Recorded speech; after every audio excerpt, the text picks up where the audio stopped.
Pada akhirnya, Samayong menerima taruhan yang ditawarkan oleh Suryong, meskipun instruktur dari Permilombir yang lain tidak setuju.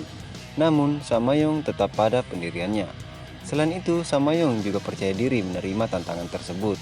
Setelah instruktur dari Permilombir pergi dari sana, Jegal Soyong teringat bahwa Samayong adalah seniornya ketika masih menjadi murid di Akademi Heavenly Martial.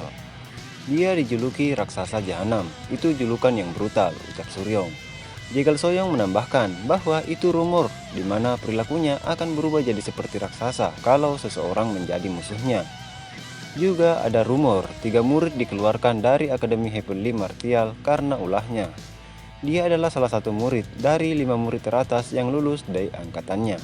Dan semua instruktur bilang tidak ada yang bisa diajarkan padanya terkait teknik Fire Yang.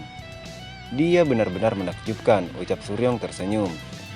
Dia sudah tidak sabar lagi melihat performanya di pelatihan besok. Sekarang kita beralih ke Samayong yang berjalan bersama instruktur Permilombir yang lain. Dia menyemangati teman-temannya untuk mengalahkan Asur Dragon Harmony dan menunjukkan bahwa instruktur Permilombir adalah yang terbaik. Semuanya pun setuju. Samayong dengan langkah tegap dan percaya diri bergumam, "Baik Suryong, tunggu saja. Akan kupastikan untuk membawamu ke Akademi Permilombir dan memperlakukanmu layaknya pelayan." Sekarang kita beralih ke kediaman kepala keluarga klan Namgung. Sword King bertanya, instruktur dari Permilombir dan Asur Dragon berselisih pada hari pertama. Kepala klan kemudian menjelaskan bahwa untungnya tidak sampai bertarung secara fisik, dan Asur Dragon Harmony dan Raksasa Jahanam melakukan taruhan berdasarkan tempat kerja. Sepertinya mereka akan benar-benar saling baku hantam tahun ini, ucap Sword King sambil tertawa. Kepala klan menimpali, "Ayah, pelatihannya belum dimulai. Kalau pertarungannya sudah dimulai, kita akan kehilangan muka.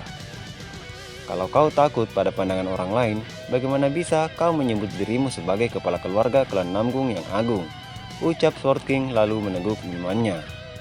"Jadi, apa kau sudah menemukan orang yang berpotensi?" tanya Sword King.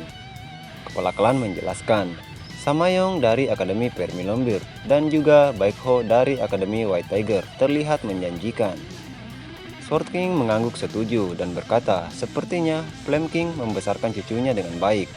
Aku juga mendengar kabar bahwa anak dari klan Tang dilatih untuk menggunakan tinju dan kaki dibandingkan menggunakan teknik racun, dan dia juga katanya kuat." Kepala klan melanjutkan, "Akademi Black Tortoise hanya mengirim 1 orang. Dia terlihat hebat dalam ilmu sihir, tapi kudengar dia tidak bisa bicara." "Ya, mereka memang selalu mengirim sedikit perwakilan," balas Sword King.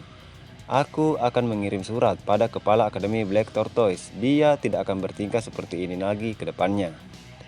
Dan kepala Akademi Heavenly Martial bukannya tidak ingin mengirimkan perwakilan, tapi instruktur baru tahun ini menolak untuk menghadiri acara. Kepala klan berkata, kalau tidak salah namanya Chon Mugyolia. Dia mengalahkan seluruh lawannya saat tes masuk dan menjadi satu-satunya yang lulus seleksi.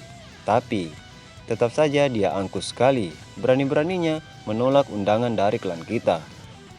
"Memang lebih baik dia tidak datang," ucap Sword King, "daripada instruktur lain malah putus asa." "Wah, menakjubkan," ucap kepala klan. "Tunggu dulu, kalau begitu, bagaimana dengan Akademi Asur Dragon? Bukannya Anda menyuruh wakil Master Good Pavilion untuk mengawasi Baek Suryong? Jadi, apa rasa penasaran Anda terjawab?" "Masih belum," ucap Sword King. "Ada yang mencurigakan dari pria itu." "Jadi, bagaimana dia menurutmu? Kau sudah memperhatikannya selama beberapa bulan. Harusnya kau mengenalnya lebih baik dibanding kami." Ternyata pertanyaan tersebut ditujukan pada Nam Gongsu yang juga sedang duduk satu meja bersama mereka. Sejenak Nam Gongsu berpikir lalu berkata, "Baek Suryong, instruktur yang hebat. Teknik bela dirinya benar-benar menakjubkan. Metode pengajarannya tidak biasa, tapi terbukti efektif. Dan cukup banyak murid yang mengikutinya dengan tulus. Dia juga punya kemampuan berpolitik yang bagus, tapi agak ada masalah dengan kepribadiannya. Namun masalah tersebut tidaklah besar." Sword King menimpali, "Oh, ini pertama kalinya loh kau memuji orang lain sampai seperti ini." jadi sesuai dengan kemampuannya. Apakah menurutmu Akademi Azure Dragon mampu memenangkan festival Heavenly Martial nantinya? Tanya kepala klan. Sepertinya akan sulit terjadi, balas Nam Gongsu. Ia melanjutkan, sejujurnya, kupikir hal itu mungkin terjadi. Perkataan Nam Gongsu membuat keduanya cukup tersentak tak percaya. Kepala klan bergumam, sosok yang memutuskan untuk mundur dari kompetisi perebutan pewaris dan bergabung dengan Akademi Azure Dragon berpikir bahwa mereka bisa memenangkan festival Heavenly Martial atau festival bela diri surgawi. Apa kau benar-benar memasuki kompetisi pewaris, Nam Gongsu? Kau paham apa yang sedang kau ucapkan saat ini? Tanya kepala klan tak percaya. Nam Gongsu hanya diam sambil menatap ayahnya. Kepala klan berdiri meninggikan suaranya karena tak percaya. Omong kosong, mustahil Akademi Azure Dragon bisa memenangkan festival Heavenly Martial. Mereka bahkan tidak bisa ikut serta tahun depan, dan kau tak akan bisa kembali lagi ke sana. Jadi bersiaplah pindah tempat kerja. Akan kucarikan tempat di akademi lain untukmu. Apa kau tak mendengar perkataan ayahmu, ha? Nam Gongsu menjawab, aku minta maaf, tapi sulit untukku melakukan yang Anda minta. Apa? Ucap kepala klan dengan mengeluarkan energinya. Sword King melirik kepala klan sambil bergumam. Menguji anak juga ada batasnya. Katakan lagi, ucap kepala klan. Energi yang dia keluarkan semakin kuat.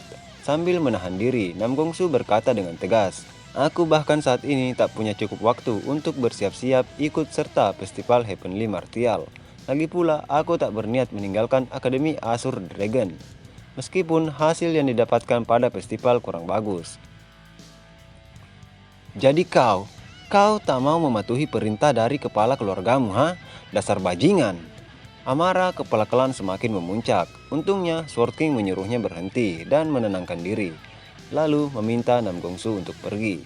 Nam Gongsu pun beranjak meninggalkan keduanya. Kepala klan kemudian duduk sambil berkata, "Hoh, aku belum pernah melihatnya membantahku seperti tadi." Aku pun terkejut, ucap Sword King. Dia selalu menyembunyikan pemikirannya sendiri. Sword King terdiam sambil berpikir, apa? Ini juga disebabkan oleh pengaruh dari Azure Dragon Harmony. Mari kita beralih ke tempat lain, di mana seseorang sedang dalam perjalanan. Orang tua berambut putih panjang menunjuk gunung sambil berkata, "Tuanku, kurasa ini jalan yang benar. Setelah kita melewati gunung itu, kita akan berada di klan Namgung." Apa kau yakin? Iya, kurasa ini juga tanah mereka, ucap Pak Tua.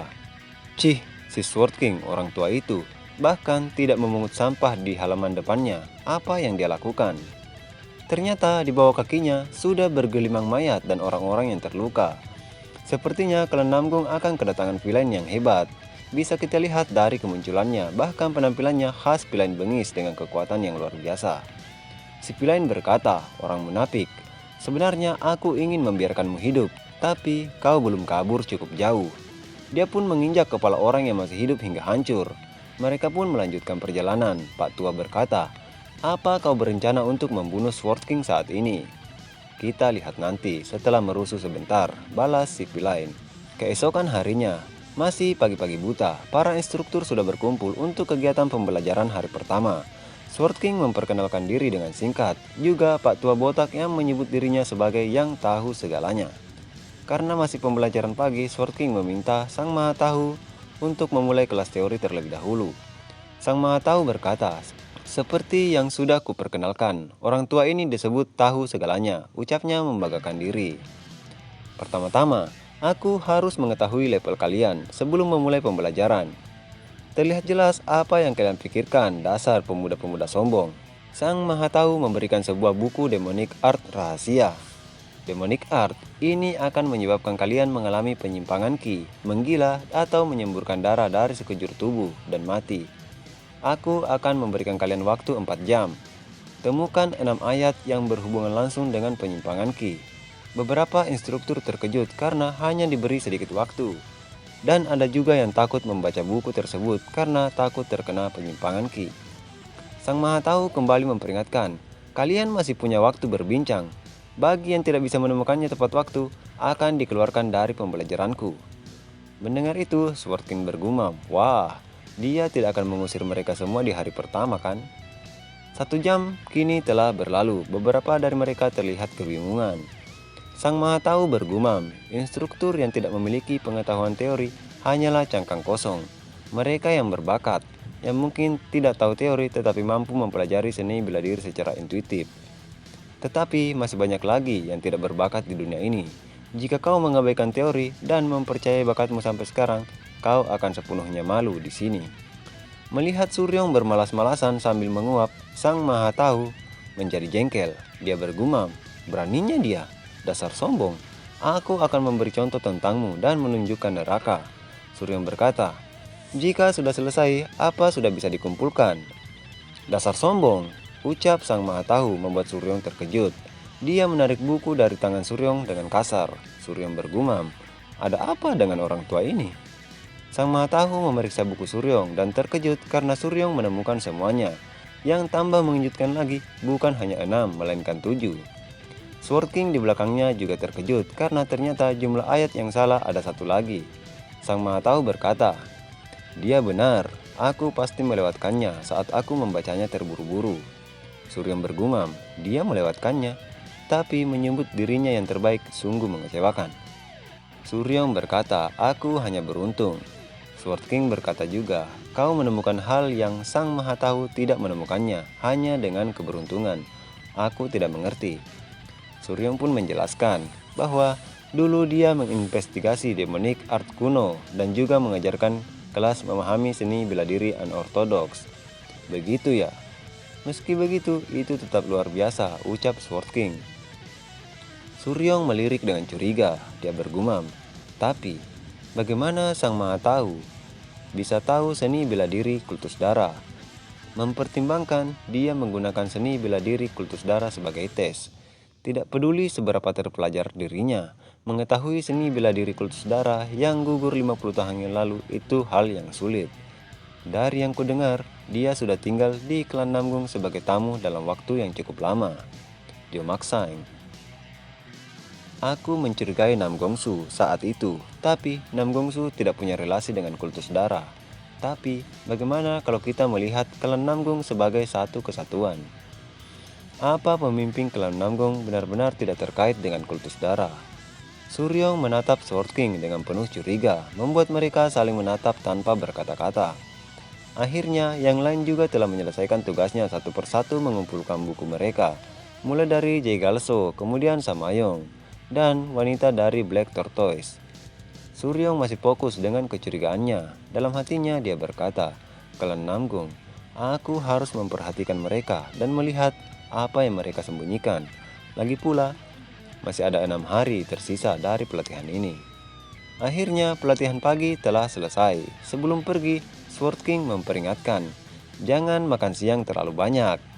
Kalian mungkin akan memuntahkannya nanti, ucapnya sambil tertawa. Setelah istirahat siang, kini mereka kembali berkumpul di lapangan pelatihan. Sword King yang sekarang mengambil alih pelatihan dan menyapa, kalian semua sudah di sini.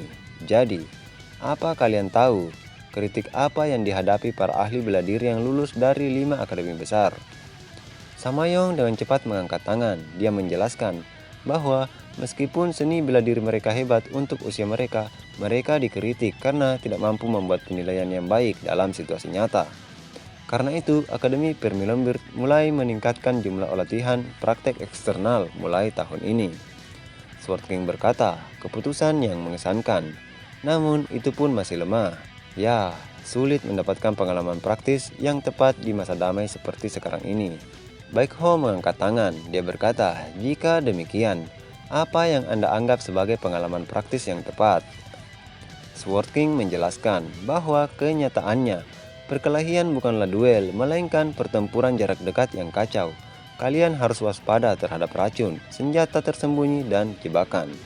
Jadi, untuk menciptakan lingkungan sedekat mungkin dengan kenyataan, kami akan mengajar kalian di Gunung Heavenly. Aku hanya akan menjelaskan sekali, jadi dengarkan baik-baik. Mulai hari ini, selama 7 hari ke depan, kalian akan ditempatkan dalam banyak situasi dan peran seperti pembunuh dan bandit. Tapi pada akhirnya intinya hanya satu. Pasukan Heavenly Sword dan aku akan mencoba membunuh kalian setiap hari. Jika kalian ingin bertahan, bertarunglah. Baekho bergumam, jika itu Heavenly Sword itu adalah kekuatan terbesar di klan Namgung. Sword King melanjutkan, selama pelatihan, instruktur yang paling sedikit mati akan mendapat poin tambahan dan hadiah yang sesuai. Aku akan melakukannya dengan sangat serius, jadi ini tidak akan mudah. Kalian harus mengerahkan semua yang kalian punya. Beberapa waktu kemudian, mereka telah berada di gunung dan bersiap untuk memulai pelatihan. Sword King berkata, "Apa kalian siap?" "Siap, Pak," ucap semuanya serempak. Hari ini hari pertama, jadi hanya akan mendaki gunung dengan santai. "Ikuti aku." Sword King melompat meninggalkan mereka dengan cepat sambil berkata, "Yang tertinggal akan mendapat pengurangan." Permilonbir dan White Tiger tak tinggal diam, mereka langsung mengejar bersama-sama. Melihat yang lain sudah bergerak, Myung Ilho berkata, "Sial, kita juga harus bergegas." Suryong menahannya sambil berkata, "Ilho, tenang, jangan terburu-buru. Dengarkan baik-baik dulu." Suryong menjelaskan rencananya. Setelah semua mengerti, Suryong melaju dengan cepat meninggalkan teman-temannya. "Kalau begitu, aku pergi dulu," ucap Suryong yang sudah menghilang. Suryong bergumam, "Bergerak sendiri akan memudahkan rekanku juga." Dalam sekejap, Suryong sudah melewati peserta lainnya, membuat Samayong merengut jengkel. Kini Suryong sudah mendekati Sword King yang berlari di depan. Sword King menoleh dan berkata, "Baik Suryong, aku tahu kau akan menjadi yang pertama mengikutiku." "Apa ini yang pertama sejak ujian masuk Akademi Azure Dragon? Sepertinya seni bela dirimu telah meningkat pesat sejak hari itu." "Aku mendapat sedikit pencerahan," balas Suryong sambil terus mengikuti. "Pencerahan ya, dan bukan karena kau telah menyembunyikan seni bela dirimu sejak awal. Bahkan jika aku menyembunyikannya, tidak ada salahnya melakukannya," ucap Suryong. "Itu benar, tetapi tidak akan mudah untuk mempertahankan keunggulan selamanya. Lihat ke belakangmu. Mereka yang di belakangmu bisa menghemat banyak energi, karena yang di depan menghalangi angin." Suryong membalas, "Melakukan sesuatu yang bisa kau lakukan sendiri dengan orang lain juga merupakan pemborosan energi." "Kau yakin sekali," balas Sword King. "Padahal kau tidak tahu tujuannya. Aku akan meningkatkan kecepatan, jadi cobalah untuk mengikuti." Sword King melaju dengan cepat meninggalkan Suryong di belakangnya. Suryong bergumam, "Sialan, Pak Tua ini, dia sangat cepat." Samayong dan Baekho juga tak mau ketinggalan. Suryong bergumam, "Tidak mungkin ini akan menjadi satu-satunya hal yang terjadi. Mungkin akan segera dimulai." Tiba-tiba senjata-senjata melayang ke arah mereka yang sedang berlari. Mereka menangkis semua senjata sambil terus berlari. Samayong memerintahkan anggotanya untuk berpencar, sementara Baekho tetap berlari bersama-sama. Sword King bergumam, "Mari kita lihat, pilihan siapa yang benar." "Omong-omong, kau mengikutiku dengan cukup baik." Baek Suryong yang kembali mendekat berkata, "Akan sulit untuk menyingkirkanku. Apa kau pikir aku bergerak dengan kecepatan penuhku?" balas Sword King. "Aku ragu," ucap Suryong tersenyum. "Apalagi kau hanya mengajari murid pemula." Sword King menambah kecepatannya dan lagi-lagi Suryong tertinggal. Sekarang kita beralih ke teman-teman Suryong di belakang. Mereka juga bergerak dengan cepat, namun mereka menyadari bahwa rombongan di depan telah diserang oleh senjata-senjata tersembunyi. Mereka bahkan bisa menghindari serangan dengan mudah dan terus bergerak dengan cepat. Itu karena Suryong meminta mereka menghemat energi dan membalikkan keadaan di akhir. Beberapa dari Permilonbir terlihat sedang tersesat, namun Yonho dan Ilho menemukan jejak-jejak yang ditinggalkan sepanjang jalan, hingga mereka tak kesulitan untuk terus bergerak maju. Itu tanda yang ditinggalkan Suryong sambil terus bergerak. "Kini 2 jam telah berlalu," gumam Sword King. "Aku ragu ketika pertama kali mendengar bahwa dia telah membunuh iblis Bloodhand sendirian. Tapi dia benar-benar telah mencapai tingkat puncak tertinggi awal. Seni bela diri yang dia capai pada usia itu sangat mengesankan. Tetapi yang lebih mengesankan adalah penilaian cepatnya ketika menghadapi situasi yang ada. Saat berpura-pura menangkis senjata tersembunyi, dia meninggalkan tanda untuk rekan-rekannya." Suryong yang sudah mendekat lagi berkata, "Bisakah aku bertanya satu hal saja sebelum kita pergi? Kau bilang kita harus menganggap ini sebagai kenyataan, kan?" Jika ini kenyataan, maka ini adalah situasi di mana musuh bersembunyi di hutan dan menyerangku. Iya, lalu tanya Sword King. Seperti dalam kenyataan, bisakah aku membunuh musuh saat aku bergerak?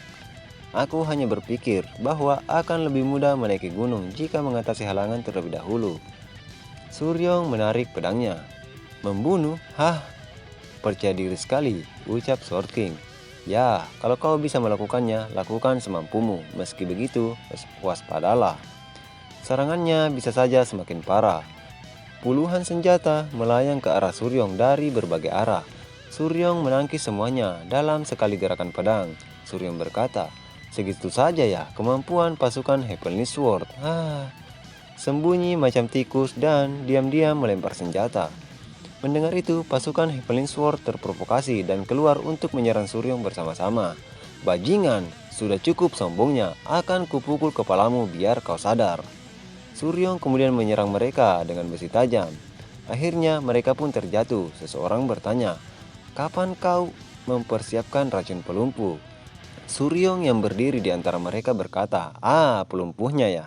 Kalian sendiri kan yang sebelumnya memberikan semua ini padaku, sekarang adalah balasannya. Suryong menarik satu orang dan berkata, jangan mendekat, tetap diam. Diam di tempat kalau tidak mau melihat kematian teman kalian. Ketua pasukan Heavenly Sword, Nam Gonggun, bersiap-siap untuk menyerang. Dia berkata, situasi menahan tawanan ya, sudah cukup bercandanya. Suryong membalas, bercanda? Kalianlah yang diam-diam melempar senjata padaku dan sekarang malah kesal, bertingkah seakan-akan jadi korban. Dasar bajingan, teriak Nam Gonggun. Melihat itu, Sword King yang berdiri di atas pohon tertawa sambil berkata, begitu ya. Kau memprovokasi mereka sejak awal dengan tujuan mendapatkan tawanan. Bukan. Sepertinya izin untuk membunuh musuh hanyalah jebakan saja ya. Benar, ucap Suryong. Karena jika ketentuannya begitu, aku tak perlu bertanggung jawab jika tawanannya mati kan? Berani-beraninya kau, jangan asal bicara, melakukan hal semacam itu, sela Nam Gonggun. Sword King berkata, ketua pasukan, apa yang dia katakan memang benar. Tapi pemimpin terdahulu, ucap Nam Gonggun. Apa aku harus mengulangi perkataanku, ucap Sword King dengan aura mengintimidasi, membuat Nam Gonggun tak bisa berkata-kata. Sword King bertanya, apa yang akan kau lakukan semisal pasukan Heavenly Sword menyerang dan mengabaikan tawanan? Suryong membalas, Anda pasti sudah bisa menebaknya kan? Lagi pula ini kan pertarungan asli. Seseorang yang ditawan Suryong mengucurkan keringat karena ketakutan. Tidak mungkin dia benar-benar akan gumamnya. Mundurlah untuk sekarang, perintah Sword King pada ketua pasukan. Ia pun setuju. Sword King berkata lagi, kau akan membawa tawanan sambil menggunakan Qigong. Itu akan melelahkan. Apa kau akan tetap melakukannya? Suryong membuat tawanannya pingsan dan berkata, tak masalah, karena ini adalah harga untuk keselamatanku. Hari pun mulai gelap. Sekarang kita pindah ke puncak gunung Heavenly. Di sana sudah ada tuan muda pertama dan tuan muda kedua. Tuan muda pertama bernama Nam Gung Hak, pemimpin instruktur Akademi Permilombir, dan tuan muda kedua bernama Nam Gong Hyuk, pemimpin instruktur Akademi White Tiger, dan nona termuda yaitu Nam Gung Mi, anak bungsu kesayangan. Dan juga ada Nam Gongsu. Nam Gongsu berkata, oh ya, sekarang sudah larut malam. Kau harus kembali ke ruanganmu. Sekarang waktunya anak kecil untuk tidur. Tidak mau, tolak Nam Gung Mi. Aku juga hebat bela diri, katanya.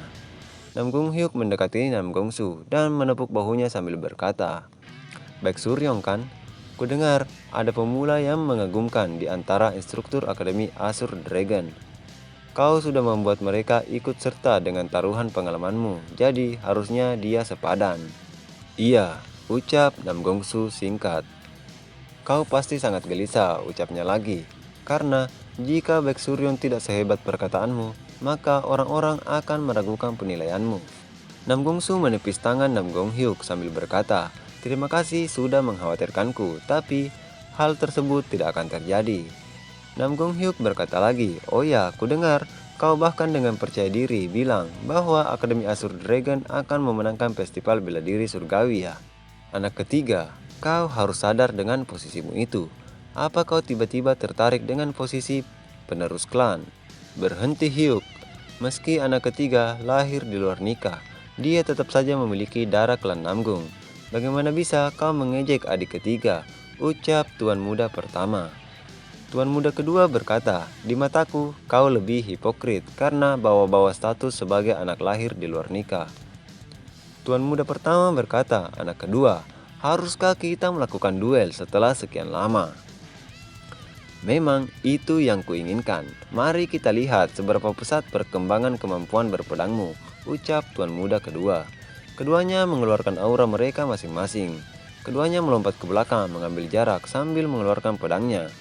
Tiba-tiba Nam Gongsu berkata, alasanku menginginkan Akademi Azure Dragon memenangkan festival bukanlah karena aku ingin posisi penerus klan. Aku merasakan kebanggaan mengajar para muridku. Ucapan tersebut membuat keduanya berhenti dan mendengarkan Nam Gongsu. Dia melanjutkan, namun karena kalian menunjukkan sisi tidak sopan kalian, maka tak ada alasan bagiku untuk tidak menginginkan posisi pewaris. Tuan muda pertama berkata, kau bilang apa? Akhirnya kau menunjukkan niatmu yang sebenarnya, sambung tuan muda kedua. Nam Gongsu berkata lagi, tapi saat ini kita sedang bertugas untuk pelatihan. Tolong perebutan posisi penerusnya di tempat lain saja. Kau benar-benar angkuh, ha? Ucap tuan muda pertama. Tuan muda kedua juga berkata, kudengar kau diberikan gelar instruktur bintang ya, tapi kau cuma dapat di Akademi Azure Dragon. Kau kira kita setara? Nam Gongsu pun bergumam. Setelah diperhatikan baik-baik, ejekan yang kami terima ternyata mirip. Diriku dan Akademi Azure Dragon. Nam Gongsu tersenyum. Dia berkata, kalau kalian memang sangat percaya diri, kenapa tidak taruhan saja? Ayo bertaruh. Akademi mana yang akan mendapatkan hasil terbaik di pelatihan kali ini? Aku akan bertaruh pada Akademi Azure Dragon. Tuan muda pertama berkata, kau serius? Baiklah, apa taruhannya? Nam Gongsu berkata, bagaimana kalau pihak yang memenangkan taruhan bisa menampar satu kali pipi kedua pihak lainnya? Dasar bajingan gila, ucap tuan muda kedua. Oke, ayo taruhan. Nam Gongsu bergumam lagi, taruhan ya. Aku benar-benar sudah terkena pengaruh buruk bajingan itu. Tapi aku juga merasa tindakan ini menyegarkan. Beberapa saat kemudian, Sword King telah sampai ke puncak gunung. Dia berkata, oh ternyata cucu-cucuku ada di sini semua. Apa kalian sudah menunggu? Para instruktur akan segera tiba, jadi ayo awasi bersama. Baik, ucap semuanya. Yang ada di depan baik Suryong, dan di belakangnya ada Samayong, ucap Sword King. Tapi siapa yang ada di pundak Baek Suryong? Apa dia orang Akademi Azure Dragon yang terluka? Tanya tuan muda kedua. Akan kujelaskan nanti, ucap Sword King. Di belakang Samayong adalah orang dari Permelembir dan instruktur Akademi White Tiger termasuk Tam Baek Ho menyusul di belakang mereka. Meski beberapa anggotanya sudah menghilang. Dan tepat di belakang White Tiger ada Akademi Azure Dragon. Suryong yang ada di depan melempar tawanannya dan berbalik ke belakang. Dia bersiap menarik pedangnya. Saat Samayong mendekat, Suryong menarik pedangnya bersiap menyerang. Apa yang dia lakukan? Kenapa dia mendadak? Tunggu, apa dia mau memblokir jalan?